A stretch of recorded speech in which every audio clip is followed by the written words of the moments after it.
Until someone loses a shoe. It's all fun and games, said the bald man.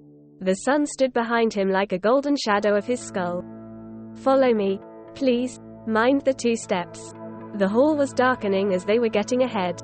She felt the slippery surface with her soles. Good thing she was wearing her good shoes. She loved those all-leather shoes that she got from her mom. At the end of the hall came the 2 steps she has been warned about.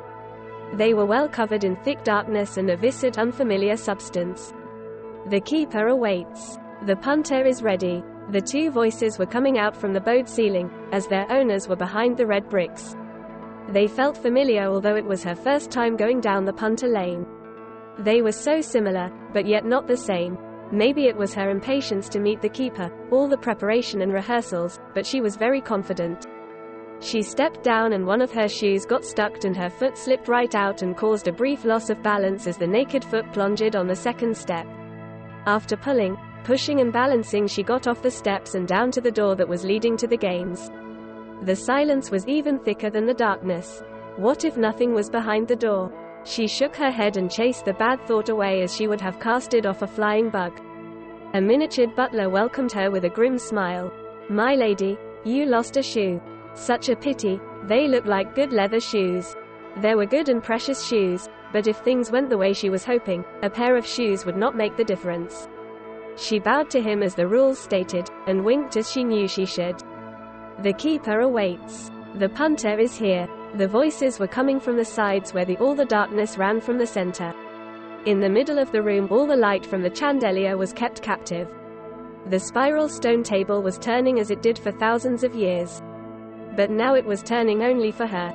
Let the punter sit. Let the keeper roll. She read that sometimes the keeper was showing, but there was no sign of their presence was somehow floating around, and then the table filled with their stone balls that started rolling following the well-known ancient routes. The moment was so close that she could smell the keeper's scent. They were somewhere close, covered by the thick darkness. The balls stopped. It was the easiest path known. All she had to do was to keep her balance on the table wearing just one shoe. Her sharp long nails reached to the first ball and scratched the surface in her own direction. The ball fell in the groove and rolled to the center of the table when she jumped and landed on the shoed foot.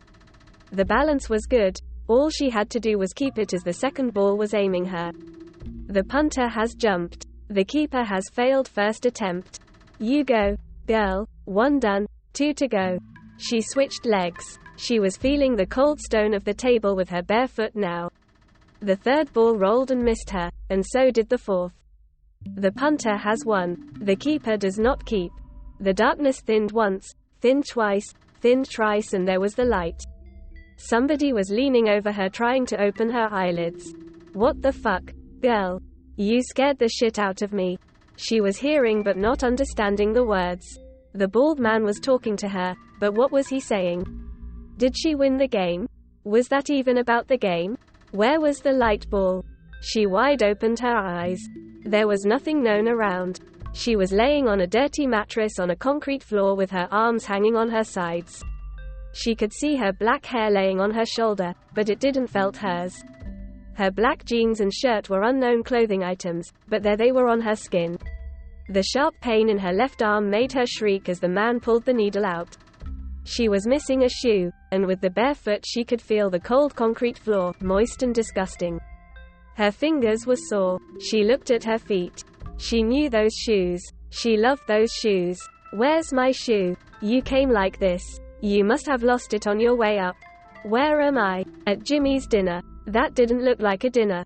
Where the fuck was she? Can I see a menu? I only cook China white. Am I losing it? And then all came back to her. She did lose it for a brief period of time between the injecting and waking up. It was her first time here. She knew nothing about this dinner and the cooker. What if they gave her something else? She was feeling exhausted and could use a good sleep. No. No. No, I won't let you fall asleep here. Go home. Sleep there. I have a long waiting list. Please. Just 5 minutes. Behind the bald man, the sun was either rising or setting. She couldn't figure out. On his right on the wall an old calendar was hanging crooked. The picture showed a pinball table carved in stone with shallow grooves that led to a strange spiral in whose center a woman was looking for her balance standing on one foot. "It's all fun and games," said the slogan above. Her eyelids closed and she fell back into the darkness while the bald man pulled her by the legs outside the room, where an extremely short man grabbed her arms and he pulled her down the stairs to the corner of the building where he found the missing shoe and rested her head on it.